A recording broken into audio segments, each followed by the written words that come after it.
গাছ লাগান, পরিবেশ বাঁচান। আমরা এই গাছটি বাসায় দিয়ে লাগিয়ে বেশি বেশি করে পানি দেব।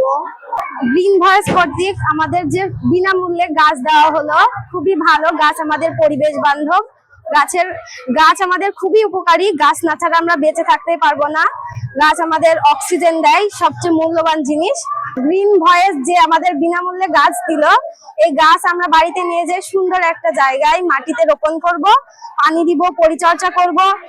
আমরা এটা থেকে অনেক অক্সিজেন পাবো এবং আমাদের সবুজ রাজ্য আরো ঘন হয়ে উঠবে। আমরা এই বৃক্ষ থেকে ফল খেতে পারবো এবং ছায়া পাবো, এমনকি কাঠও এর থেকে পাওয়া যায়। এই বৃক্ষ থেকে আমরা অনেক কিছু সুবিধা পাচ্ছি। যেভাবে বৈশ্বিক উষ্ণায়ন এবং জলবায়ু পরিবর্তন ধীরে ধীরে বেড়ে চলেছে, এটা যদি আমরা না নিয়ন্ত্রণ করতে পারি তাহলে 2030 সালের মধ্যে দেখা যাবে আমাদের অধিকাংশ জায়গা সমুদ্রে প্লাবিত হয়ে গেছে। এবং এই অবস্থায় যদি আমরা গাছ না লাগাই তাহলে আমাদের খুবই খারাপ অবস্থা হবে। এবং এখন আমাদের বিদ্যালয়ে বিনামূল্যে যে গাছগুলো বিতরণ করছে, এগুলো খুবই প্রয়োজনীয় আমাদের জন্য। এবং এগুলো যদি আমরা নিজেদের বাড়ি বা যেখানে লাগাই, এগুলো ধীরে ধীরে বড় হবে, একসময় বৃক্ষে রূপান্তরিত হবে। এবং এর মাধ্যমে আমি, আমার পূর্ববর্তী প্রজন্ম অথবা তারও পূর্ববর্তী প্রজন্ম উপকারিত হতে পারে। এই জন্য আমাদের অবশ্যই গাছ লাগানো প্রয়োজন। গাছ পেয়ে আমি খুব খুশি। গাছ আমাদের অক্সিজেন দেয়, গাছ আমাদের পরিবেশ সবুজ করে। আমরা গাছ পেয়ে অনেক খুশি। আমরা বেশি বেশি গাছ লাগাবো, পরিবেশ বাঁচাবো এবং সবাইকে আগ্রহী করবো গাছ লাগাতে। গাছ বিতরণের অনুভূতিটা আসলে ভালো, কারণ গাছ আমাদের অনেক উপকারে আসে। বর্তমানে জলবায়ুর অবস্থা খুবই খারাপ। আমরা যদি এই অবস্থাতে গাছ লাগাই তাহলে সেটি আমাদের পরিবেশের জন্য উপকারী। লালপুর যেহেতু বাংলাদেশের উষ্ণতম স্থান, এজন্য বৃক্ষরোপণটা লালপুরে বেশি প্রয়োজন। তার প্রেক্ষিতে আমরা গ্রিন ভয়েসের পক্ষ থেকে 40,000 গাছের মাসব্যাপী বৃক্ষ বিতরণের কর্মসূচি নিয়েছিলাম।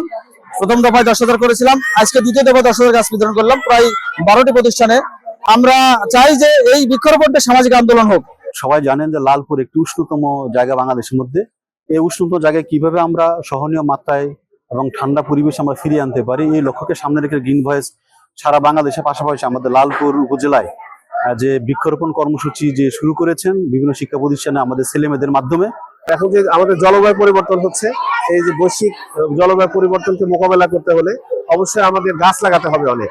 আর শিক্ষার্থীদের হাতে আজকে যে গাছ তুলে দেওয়া হলো, এটা এই কর্তৃপক্ষকে আমি অশেষ ধন্যবাদ জানাই। সারা বিশ্বব্যাপী যখন জলবায়ু পরিবর্তন নিয়ে আলোচনা চলছে, ঠিক এমনি এক মুহূর্তে এই গ্রিন ভয়েস প্রতিষ্ঠান যে একটি করে বৃক্ষরোপণ করলেন এবং এই 40,000 পরিবারে যদি একটি করে গাছ লাগায়, এমনি ভাবে গ্রিন ভয়েসের মতো আরো সংগঠন এগিয়ে আসুক এবং বাংলাদেশ সহ সারা বিশ্বে যদি এমনি বৃক্ষরোপণ আমরা করি, তাহলে আমরা যেমন একটি সবুজ পৃথিবী পাবো, এমনি সবুজ সতেজ আমরা একটি জীবন পাবো। লালপুর উপজেলার বিভিন্ন স্কুলে বা বিভিন্ন প্রতিষ্ঠানে এই গাছ বিতরণ করা হয়।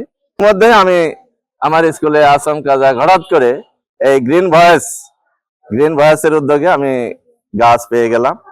আমরা আসলেই শিক্ষার্থীদের নিয়ে আমি খুব মুগ্ধ এবং আমি খুব খুশি যে আমার শিক্ষার্থীরা বাড়ির আঙ্গিনায় একটি করে গাছ তারা লাগাতে পারবে।